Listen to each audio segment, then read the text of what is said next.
Have you ever seen someone so old and so bitter that people believed nothing inside him could ever change? In the quiet town of Silver Creek there lived a 75-year-old man named Victor Hale. Most people in that town crossed the street when they saw Victor coming. Children whispered about him, shop owners spoke about him in low voices, and the older residents shook their heads when his name came up in conversation. Victor Hale was not simply an unpleasant man. He had spent most of his life being cruel. When he was younger he ran several businesses in town and everyone knew the same thing about him.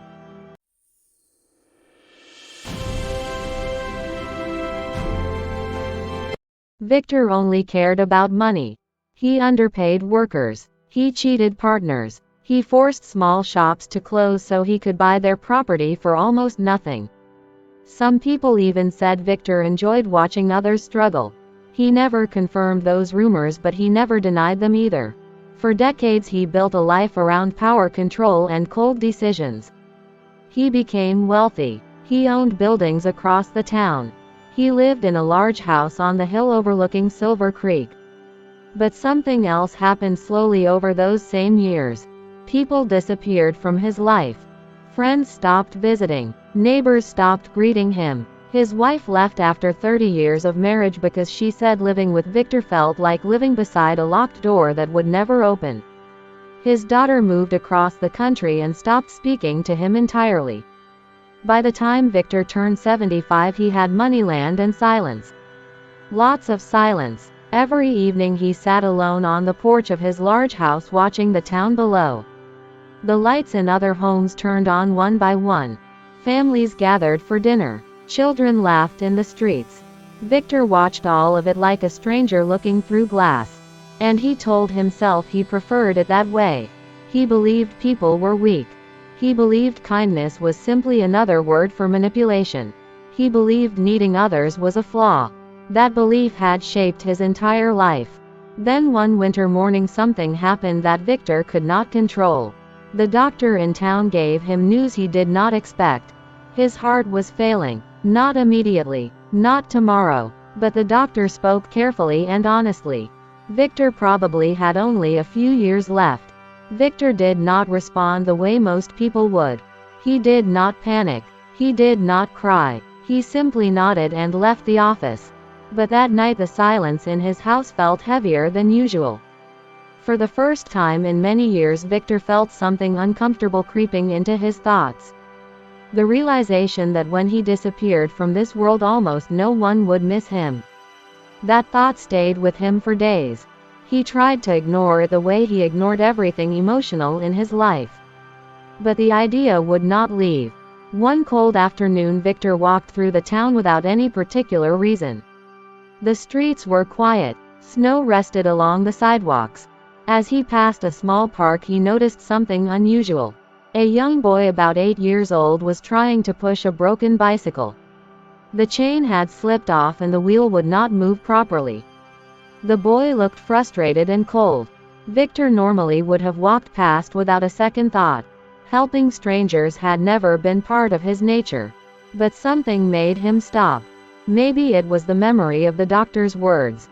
Maybe it was the strange weight sitting in his chest. Victor stepped closer to the boy and looked at the bicycle.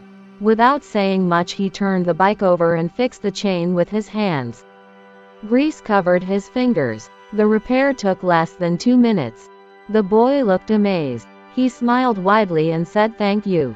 Then he said something Victor had not heard in years. The boy said, "You were really nice, mister." Victor stood there frozen for a moment. Nice. That word had never been used to describe him before. The boy rode away happily. Victor remained standing in the park long after the child disappeared down the street. Something about that simple moment had cracked a wall inside him. That evening Victor could not stop thinking about it. The repair had taken 2 minutes. But the boy's smile had stayed in his mind for hours. For decades Victor believed helping someone without gain was pointless. Yet somehow that tiny moment felt different than any business deal he had ever made. The next morning Victor returned to the park. He did not know exactly why. He simply sat on a bench watching people pass. An elderly woman struggled to carry 2 heavy grocery bags across the sidewalk. Victor hesitated. Old habits pulled at him. The voice in his mind told him to ignore it. But another voice quietly asked a different question. What if you helped? Victor stood up slowly. He walked over and carried the bags for her. The woman thanked him warmly and smiled. Victor noticed something strange again. Helping her had cost him almost nothing. But the feeling it created inside him felt unexpectedly powerful. Days passed and Victor began doing small things he had never done before. Holding doors open, helping someone carry boxes, fixing broken tools for neighbors. At first people were suspicious. Silver Creek had known Victor Hale for decades. No one expected kindness from him. But slowly something became clear.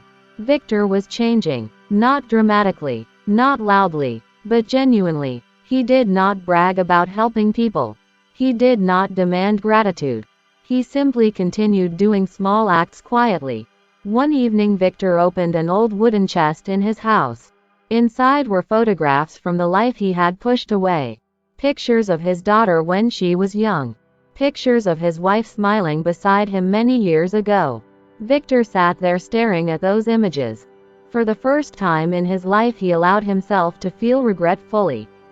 Not the kind of regret that quickly disappears, but the kind that forces a man to confront the person he had been. The next morning Victor made the most difficult decision of his life. He picked up the phone and called his daughter.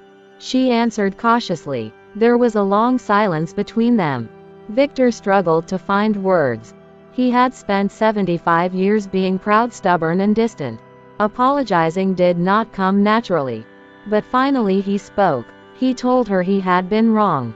Wrong about many things. Wrong about people. Wrong about love. Wrong about what truly mattered. His daughter did not respond immediately. Years of pain do not vanish in a single conversation. But she listened, and for Victor that alone meant something. Months passed. Victor continued helping around the town. He repaired broken fences. He volunteered at the local food bank. He quietly donated money to improve the old community library. The people of Silver Creek began telling a different story about Victor Hale. Not the cruel businessman from years ago, but the old man who seemed determined to make his remaining years meaningful. One spring afternoon Victor's daughter arrived in town unexpectedly. She walked slowly up the hill toward the large house she had not visited in decades. Victor opened the door and saw her standing there. For a moment neither of them spoke. The past stood between them like a shadow. Then Victor stepped aside and invited her in. They spent hours talking. About the years they lost. About the mistakes that had built distance between them. About the possibility of rebuilding something better. When evening came Victor walked her to the door. Before leaving she hugged him. Victor stood there quietly after she left. His eyes filled with something he had not felt in many years. Peace. Victor Hale had spent 75 years believing power came from control, distance and self-interest. But in the final chapter of his life he discovered a truth that had been invisible to him for decades. A man is not defined forever by the worst version of himself. Change does not belong only to the young. Growth does not expire with age. Even a heart that has been closed for 70 years can still learn how to open. Victor never became a perfect man, but he became a better one. And sometimes that is the most powerful transformation a life can hold. Because the real lesson of Victor Hale's story is not about regret. It is about possibility. As long as a person is alive, the story is not finished. The next decision, the next act of courage, the next moment of kindness, can begin a completely different ending. And that means something important for anyone listening right now.